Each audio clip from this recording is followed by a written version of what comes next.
I'm talking to Peter Wheat Pete Johnson at Wheat Pete on Twitter. Hey, Pete, out here in the prairies, it specifically, probably more so in Alberta, it is hail season. And I'm telling you, I have driven through a couple hailstorms already here in the last couple 2 weeks that are just brutal. And they are crop crushers. They annihilate the crop.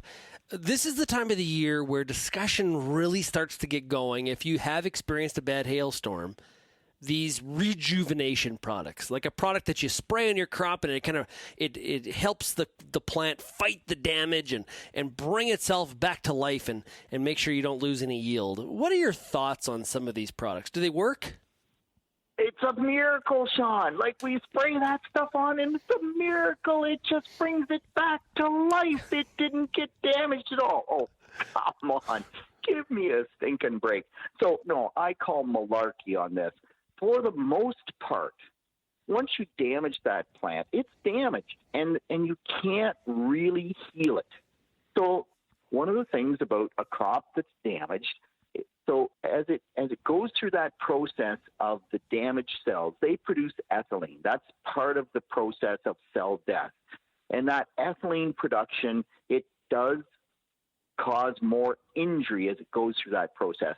So once in a blue moon, and I want to stress, once in a blue moon, we actually can see an impact of spraying a product on a hail-damaged crop, but it has to be a product that reduces that ethylene production. So Headline is one that's often talked about. Excellent product, excellent fungicide, and it does have impact on that ethylene production. And you would say, well, gosh, then if I could get out there immediately right after that hailstorm, which, by the way, often is tough because the field is too wet, but sometimes maybe you could do that, then I should see an immediate response to that product because it's stopping that ethylene production. We have tried and tried, Sean, and once in a blue moon, we actually see that, yes, it has an impact, but way more often it just does nothing, and I don't know how to predict that, and I wish we had the answer because, like, we get hail in Ontario, they get hail out here in the Maritimes. It happens, not the way it happens to you, but it would be awesome if we did have a product that would simply, stop the pain in that particular situation. But no, I just haven't yet to see the product that consistently performs in those hailstorm situations. You're so negative. Why aren't you be more optimistic? Wait. No, not a chance. I am not negative. You know, the beauty of the whole system is that you look at that crop and you say, oh, there's zero yield there. Oh, my gosh, it's wiped out by hail. The resiliency of that plant to come back, and how oftentimes you think it's dead, and at the end of the day, it'll come back and produce way better than you think. Our crops have just great stress tolerance for the most part. Oh, you can get 100% wipeout. I know that with hail, but most of the time you're astounded how they come back. And lots of times we've gone in and, soybeans get hailed in Ontario. We think they're done. We go reseed some. We don't reseed over there. And all of a sudden those ones over there come back to life. And darn it, if they don't yield the ones we reseeded. So I'm a positive guy, Sean.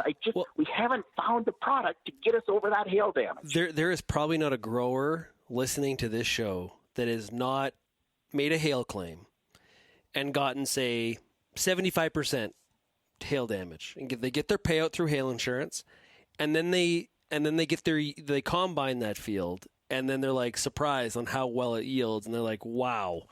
That actually worked out quite well in that double. Is that like a double win, Sean, it's a double dip. I call it a double dip. And the other thing, dip, Pete, is miracle sprays do exist. Have you never watched soccer? Somebody gets hurt. They bring out the stretcher. They spray the injured player with this stuff, and nobody knows what it is. Like, nobody knows what that actually really is, but they spray them. I know what it is. And then miraculously they're okay. So miracle sprays do exist. Yeah, you know what that spray is, Sean? No, what is it?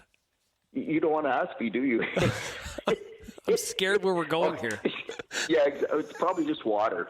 It's just soccer player. He probably took a dive and they just got to get him. Yeah. Anyway, fair. maybe not. They get hurt for sure. Here's it's probably some they compound. They flop around. No, they flop around. So here's what I will say. If you are going to try one of these products, now whether it's a product where it's a mainstream product that we've all heard of, or it's one that's maybe been in the market a couple of years and it's a reputable manufacturer, or if it's somebody made something in a 10-gallon drum in their garage and they're claiming it's going to do everything, whatever you do, do a strip trial. Actually have something to compare the results to, not just spray everything and say it worked or it didn't work. Do a strip trial so you at least know what you paid for, if it was worthwhile or not. And hey, share the results with us. We'd love to hear about it. How about that advice, Pete? Oh my gosh, pick me up the floor. Listen to Sean Haney, the agronomist. That is outstanding, Sean. I don't know who you've been listening to, but strip trial 100%. Make sure that it's doing what you think it's going to do. And that's the hail products. That's every product you're going to try out. Great advice, Sean. And you just moved up like 5 notches on my agronomy scale with that one comment.